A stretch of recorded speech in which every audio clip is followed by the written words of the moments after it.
नमस्कार, news for nation देख रहे हैं। मैं हूं वंदना।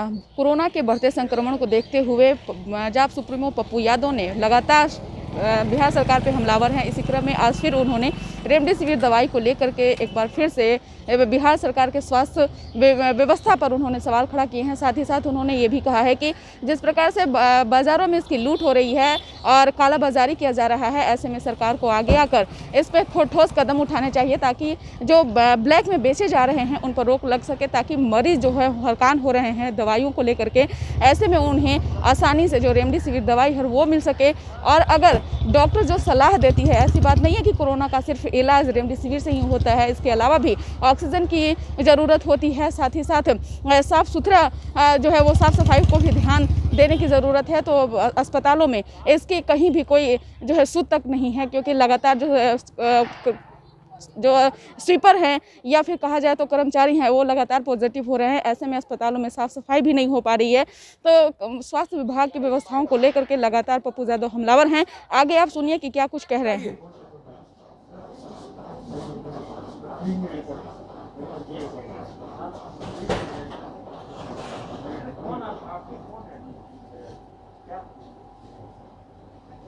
बेचारी आप स्थिति खराब है, आप ये बता दीजिए।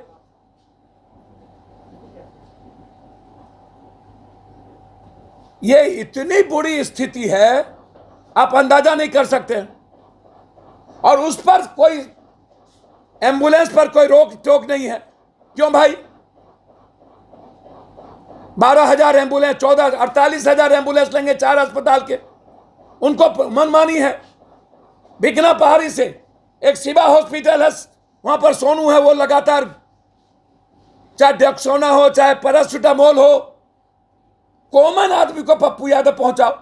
भाई क्यों ये स्थिति? क्यों ये क्यों चलाएंगे? एसपी शिवा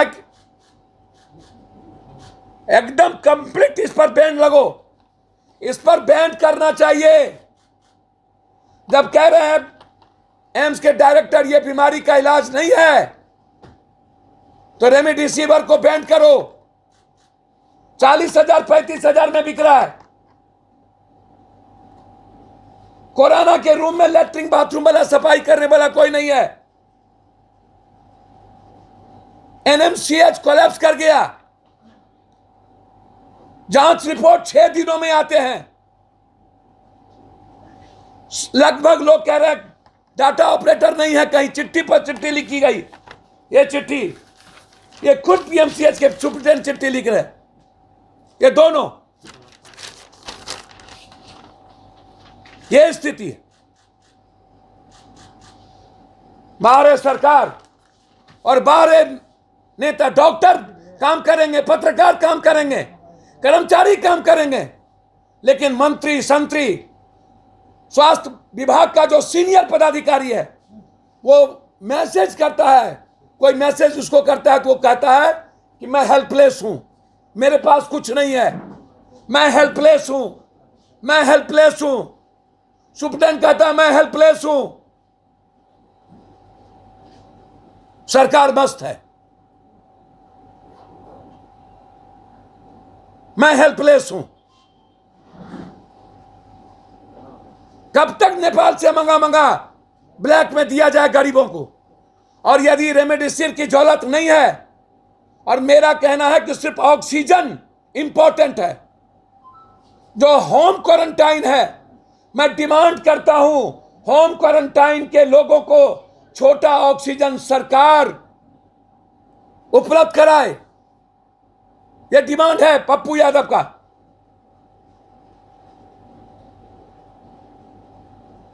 और ये ब्लैक मार्केटिंग करके लाखों अरबों रुपया कमाने वाली इस कंपनी पर बैन करे। इस दवाई को रोक लगे। लूट लिया पूरे देश को ये दवाई। और ये दवाई ये सिबेक्सा कौन लीक रहा है? ये मेरा डिमांड है। और अविलंब क्वारंटाइन जहां पर लोग हैं उसकी व्यवस्था सही सलामत हो। एम्बुलेंस सरकार अविलंब बहाल करे। जदयू के सांसद के पास एम्बुलेंस का ठेका है जहानाबाद, और एम्बुलेंस नदारत है का प्रयास कीजिए। ये देखिए, ये चिट्ठी लिखा है एनएमसीएच के डॉक्टर सुपरिटेंडेंट ने कि जांच में क्यों रिपोर्ट देर हो रही है। उनके पास कुछ भी नहीं है, लैब बंद है, टेक्नीशियन प्रभावित हो गए, पोर्टल काम नहीं करता है। 2000 लोड के जगह 3-4 हजार जांच होती है, जिसके चलते स्थिति बहुत भयावह हो गई। 50 से 40 चाहिए टेक्नीशियन, जिसमें 21 है, जिसमें 7 पॉजिटिव हो गए लगभग, और डेटा ऑपरेटर भी नहीं है, जिसके चलते 6 दिन 7 दिन जांच रिपोर्ट में लगता है। और जांच जब तक नहीं होती है तब तक वो सही इंप्रूव नहीं कर पाता है, और उसके बाद लगभग वो डेथ कर जाता है।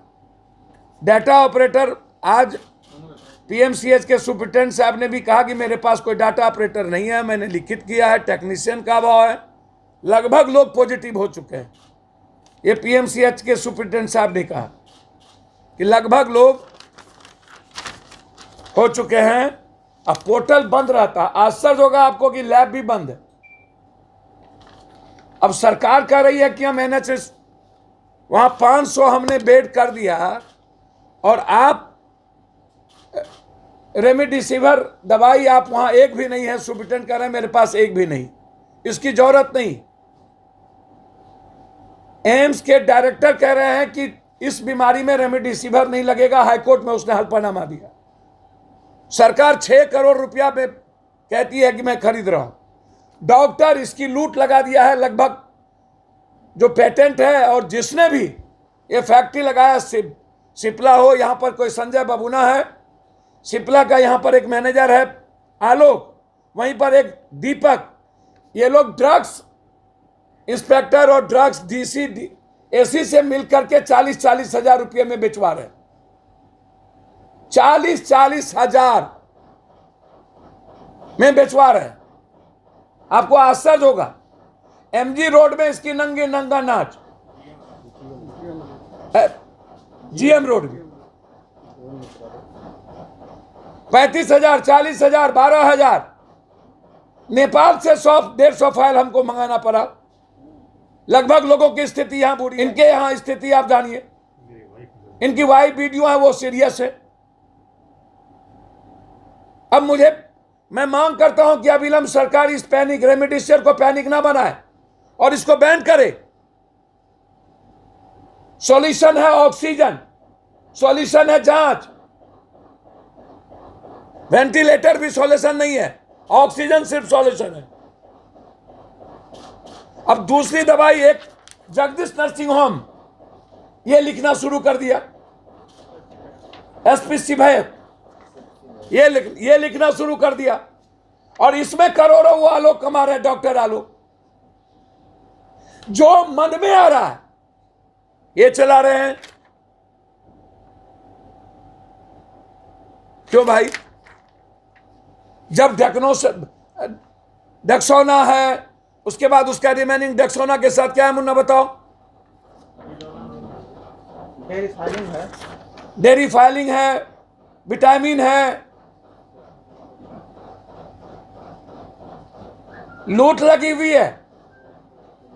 कोरोना, आपको आश्चर्य होगा, कोरोना वार्ड में कोई लैट्रिन बाथरूम साफ करने वाला नहीं है, सब पॉजिटिव हो गया। पीएमसीएच की स्थिति सबसे गंदी। जो कोरोना वार्ड में है वहां पर खाना खिलाने वाला कोई नहीं है। अभी मैंने वीडियो भेजा आप लोगों को, वहां के लोगों की शिकायत है कि कोरोना वार्ड में सफाई नहीं है, एनआरकी है।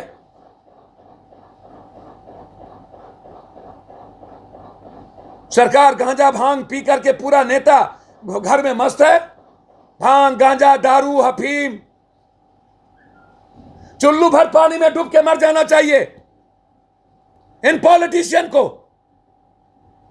12,000 रुपया एक एम्बुलेंस एक हॉस्पिटल से दूसरे हॉस्पिटल के लिए लिया मेरे सामने, फिर उस हॉस्पिटल से दूसरे हॉस्पिटल ले जाने के लिए 12,000। मतलब यदि वो 3 हॉस्पिटल ले जाएंगे तो 36,000 रुपया, 4 ले जाएंगे तो 48,000 रुपया।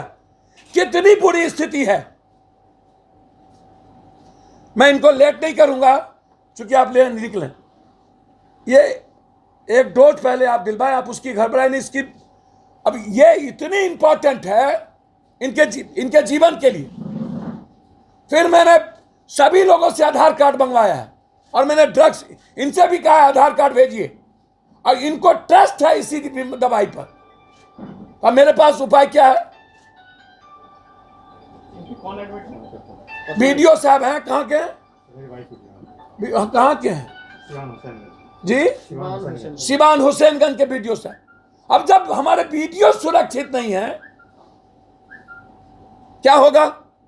इसके पहले एक वीडियो डेट कर गए, आप जान, और एक बार शाम में आप टच करें। तो आपने सुन लिया कि क्या कुछ कहे। उन्होंने साफ तौर से कहा है कि बिहार सरकार पूरी तरह से फेल्योर है, स्वास्थ्य विभाग पूरी तरह से फेल्योर है, क्योंकि लगातार पीएमसीएच के अधीक्षक हों चाहे एनएमसीएच के अधीक्षक हों, उन्होंने अपने आप को हेल्पलेस बताया है। और साथ ही साथ जो है वो मरीजों को जो है वो काफ़ी हलकान जो है वो हो रहे हैं अस्पतालों में, उनकी जो है वो सुध तक लेने वाला कोई नहीं है। ऐसे में बिहार सरकार को आगे आकर लोगों की मदद करनी चाहिए, नहीं कि घर में छुप कर बैठे रहना चाहिए। लगातार जदयू के सांसद के पास में एम्बुलेंस हैं, वो अपने आगे आकर के एम्बुलेंस को भी आगे लाएं, ताकि मरीज जो परेशान चल रहे हैं, जिनको इलाज सही तरह से नहीं हो पा रही है, ऐसे में उन लोगों का जो है इलाज हो, और साथ ही साथ जो हम कोरोना संक्रमित जो हैं वो बच पाएँ, तभी देश बचेगा, तभी हम सब आप सब बच सकते हैं। इस खबर बस इतना ही। देखते रहिए न्यूज़ नेशन।